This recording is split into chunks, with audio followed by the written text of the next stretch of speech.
Hello and welcome to another edition of the Policy Wall at ORF Middle East.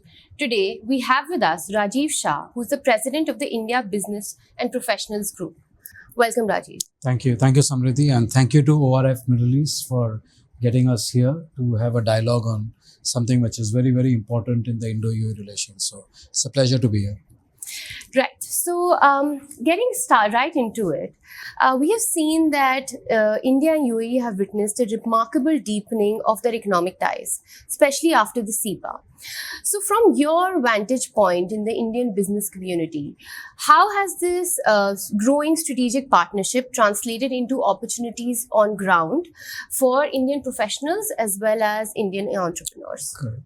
So, I think Indo-UAE relations have been pretty strong for a very, very long time, and right from the olden days when we were exporting foods and food products, and we had UAE exporting dates and pearls, etc. So it's a very old relationship, and especially after 2014, when the recent Prime Minister Narendra Modi has come into power, and his first visit to UAE in 2015, which is almost after 35 years, I think the relationship has taken a new turn. And it's probably peaking at the right time. And the Indo-UAE relationship and what's happening, I mean, the current trade is close to $60 billion, and we're expecting the trade to increase to almost $100 billion in 5 years. And the strength comes from the fact that there are almost 4 million Indians in UAE. There are 6 million tourists who come to UAE, and I think India is the only country which probably contributes to every working level, whether it's be a labor, right, starting from a laborer or say secretarial, right, to CEOs, to entrepreneurs. So probably India is the only country which contributes right across the value chain of an organization. I'm a chartered accountant. I've been here for more than now 25 years. And there's a very interesting statistics that if you throw a stone in Dubai or Abu Dhabi, it is very likely to hit an office where there's a chartered accountant sitting in there, right? So we've been contributing in a number of ways here. CEPA is critical because, I mean, with all the global turbulence that is happening right now, and of course CEPA happened before the recent tariff turbulence that has started.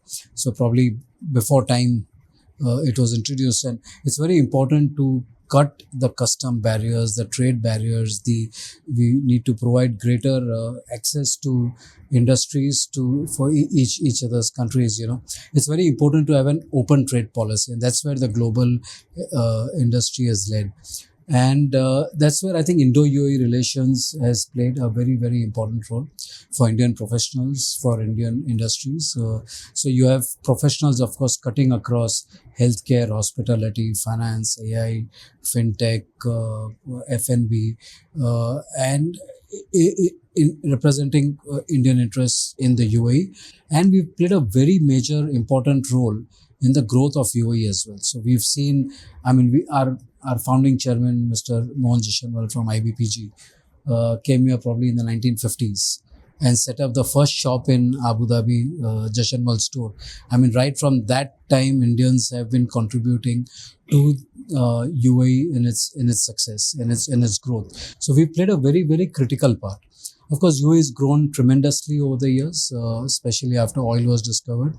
And after the great job Dubai has done in terms of infrastructure, ports, re-exports, development, real estate now.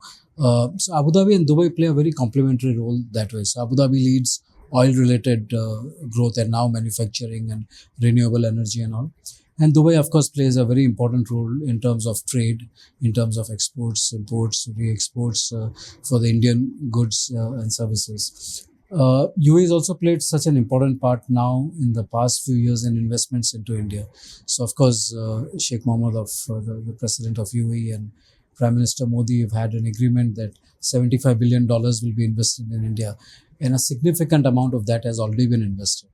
And cross investments are happening as well. So we have Reliance investing into the oil sector, or we have the Indian oil companies investing big time into oil fields in UAE as well. So the investments and trade is now a two-way process that is happening.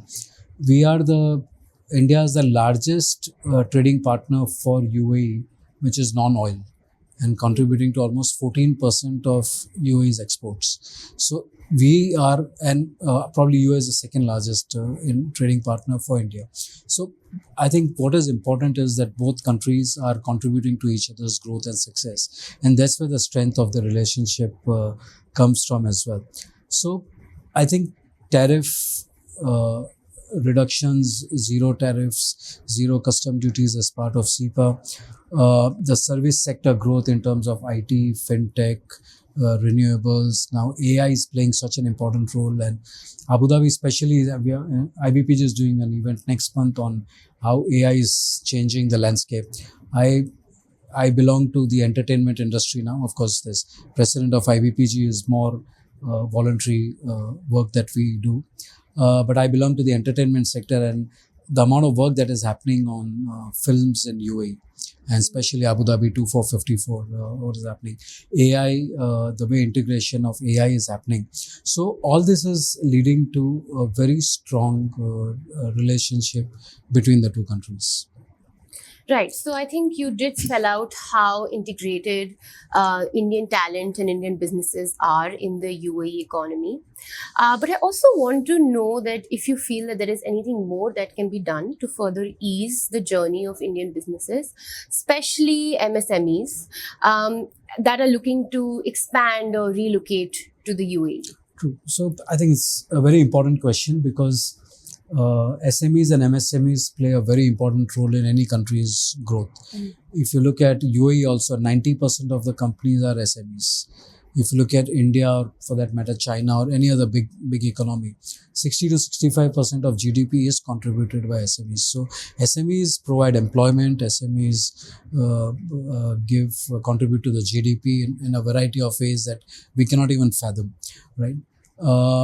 I think one of the things probably UAE can do better is in terms of company formations, in terms of opening bank accounts, because I've also practiced in this area. Sometimes these become irritants in the process. So there are certain things that can be done by the UAE better, that can be done by the Indian companies better in terms of company formation, opening bank accounts, creating relationships between the thing. One of the biggest hits which UAE has taken in the last few years is SME banking and the access to funds to SMEs. And that is something that Indo-UAE should very strongly think about, since a lot of Indian SME businesses are now coming to UAE. Is there a way a fund can be set up? And I think ORF can play a great role in that, as if an export guarantee type of a fund can be set up, or an SME funding can be set up, which it could be an Indo-UAE collaboration. And that helps when an Indian SME comes here and sets up business here, or a homegrown SME funded and promoted by an Indian is there. Can we fund the businesses in a much better manner than it is happening currently? So today, if you go around and ask the SMEs, getting funding is almost impossible, whether it's, say, advance payment guarantees or performance bonds or LCs or working capital finance, because it requires in most cases a security to be given. So I think that is one area which is going to be very, very critical if the businesses have to grow with each other. Of course, talent mobility is another thing, because the requirement that UAE has today has changed over the last 10 to 15 years in terms of the type of talent that is required here. So we as Indians have to play that important part in getting the right talent to come to the UAE, so that they immediately integrate into, because it's becoming tech driven. UAE is becoming a lot of tech driven. So we need to send the right talent here in terms of creating, because Indians have always been at the forefront of contributing, and we need to ensure we continue to do that. And so that's another important thing. And one last thing I would say is digital integration, if that is possible, and creating marketplaces. One great thing which has been done is creation of the Bharat Mart in Jebel Ali. I think more such initiatives need to be taken, and B2B commerce level, which can be made digital. So rather than people having to find their suppliers or buyers or distributors, etc., if a very strong B2B workplace can be created digitally, and both countries are leading in a big way in digital way. That will aid the commerce and the trade development in a big way, and which does not exist today. So IBPG does play a role in making. One of the objectives of IBPG and the vision of IBPG is Indo-UAE trade. And whenever there are delegations who are visiting from India or delegations who are visiting from UAE to India, we participate in that. Our board members participate in that. We host events for various states, delegations which come from India. We host events with our members and our wider diaspora to see how these business connects can happen. Of course, IBPG being an not-for-profit body again, so we do it more as a platform that we provide to the states and the visiting delegations on either side. We work very close with the embassy as well. We work closely with the consulate and other think tanks that operate now. We're very glad to also connect with ORF. And I think these are 3 to 4 things which are very critical. But if I would mention 2 top things that can be done, is really the funding. If we can create an SME funding interface for the 2 countries, and a digital trade, if that can be established, where B2B connectivity happens on its own, then that will go a long way in promoting trade between the 2 countries. Yeah. Right, that is very interesting and helpful to know. But I do want to pick on something that you had mentioned, I think, in your opening remarks about Indian talent, and you also mentioned it just now. That is that Indian talent does contribute to different stratas of a company, and it is integrated into all levels of a company. So, but we also see UAE moving generally towards more of a knowledge economy. Correct. So, how do you see the contribution of the Indian talent evolving with that respect? And what should India be doing more in order to keep that contribution relevant? Correct. So that's the point I alluded to when I was talking in terms of, as Indians, we are responsible now to send the right talent to the UAE. Yes. And UAE is taking significant steps in AI, in fintech, in agri-tech, in pharmaceutical, and so many industries. We already are playing a significant role in AI. In fintech, one of the largest fintech companies in remittances, for example, has been founded by an Indian young entrepreneur, 25 years old, and which is now playing an immense part in remittances, easy remittances across the border. So I think AI, fintech, digitech, agri-tech, all this is going to renewable energy, because UAE aim, and especially Abu Dhabi, because 95% of UAE oil is in Abu Dhabi. So Abu Dhabi's vision itself, in 2030 vision itself, is to go away from oil, make it a well-diversified non-oil economy. And that's where renewables are playing a very important part, whether it's solar, whether it's wind, it's hydrogen, water, whatever. And India has taken huge strides in solar power, for example. So all these are areas where the talent from India, if we can send the right talent by way of either could be permanent employees, or it could be joint ventures and partnerships with the UAE entities, can play a major role, because the type of trade is changing. Gone are the days when we used to do pearls and food trade. I mean, that's now decades ago. The current trade is digital trade. And that's where, technology. I think technology is going to drive. I'll give you one example, which India's UPI is now a story which is well known across the globe, and the trillions of transactions that we are doing. Similarly, UAE set up something called ANI, which is their attempt to make digital payments interface. And I believe there's a very strong interface happening currently between the UPI and the ANI. And if these two can be integrated, and I mentioned earlier that there are 6 million tourists, Indian tourists, who come to UAE every year, and they spend a significant amount of funds when they come here. If they are able to make payments by way of UPI in UAE, which has already been initiated, we've already played significant steps in RuPay, being the backbone of the UAE's own payment system. And when I go to India and I can spend my dirhams by way of an ANI app, Imagine the amount of clarity and simplicity that will happen in tourism, because we will be able to recently last week there's been announcement of a rupee trade between the two countries, which has already started. So we don't need to trade in dollars. The dirham and rupee are strong enough currencies to have bilateral trade. And all this is something that's going to help in terms of either talent or technology. It's all interlinked today. And that will play a major role in, again, promoting trade, promoting our relationship further. Right, and that is a very nice segue into my last and final question, which is about what are the emerging industries, which I think you've already spelled out. Yeah. So the emerging industries. But what do you think is sort of the push required from a policy perspective? What are the policy levers that would help accelerate this kind of development from the perspective of the governments? I think one of the policy levers is investment.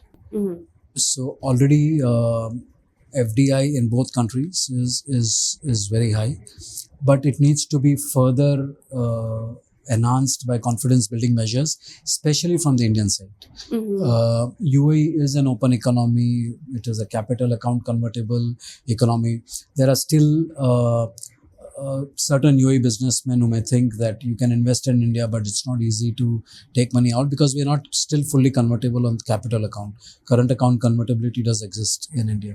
So I think one of the things in terms of investments, in terms of tax reforms, now since UAE has tax here, and the application of DTA, double taxation avoidance agreements, because it's going to be tested for the first time now when returns are going to be filed here. So that's going to play a very important role as well. I mentioned about fintech and digital payments. I think that for me, fintech and digital payments is going to drive the trade between the two economies to a large extent. If we can solve the payment problem and you don't have to rely on LCs and the traditional mode of payments that exist, and that can only happen through banking technology, through fintech, etc.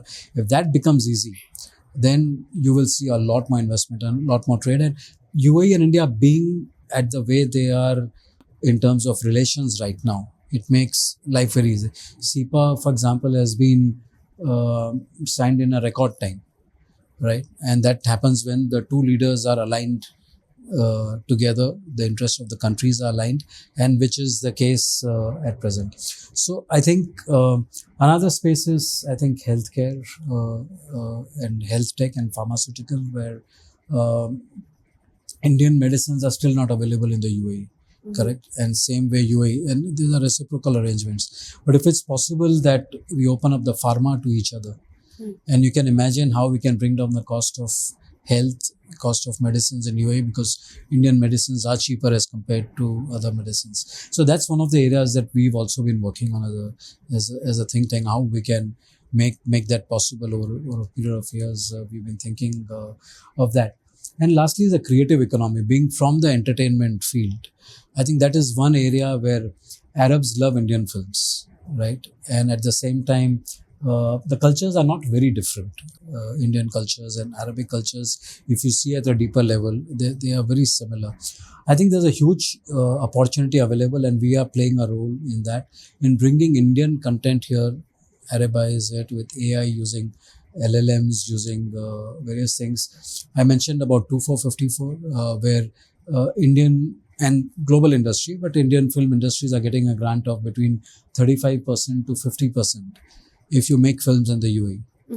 And a lot of filmmakers are taking advantage of that. So that's another industry, because that will promote tourism more in UAE. And, with all the great tourist places that we have in the UAE. So all these are going to play a very important role. And these films are something which culturally integrate us right from the 40s and 50s. And that is something that unites both countries in a way we cannot imagine. So these are softer methods of creating relationship. So I think these are another some of the new age industries beyond trade and construction and all, which is always been there. But these will drive the future of Indo-UAE relationships, according to me. Okay, so I think that gets us to the end of the interview, and I think what I have understood is that India and UAE have achieved significantly together, but there is a lot that can be done more, and these two countries are working towards that. So thank you so much for Thank you. those insights. I really enjoyed the conversation, and I'm sure our viewers did as well. Thank you Great. so much. Thank you so much. Thank you.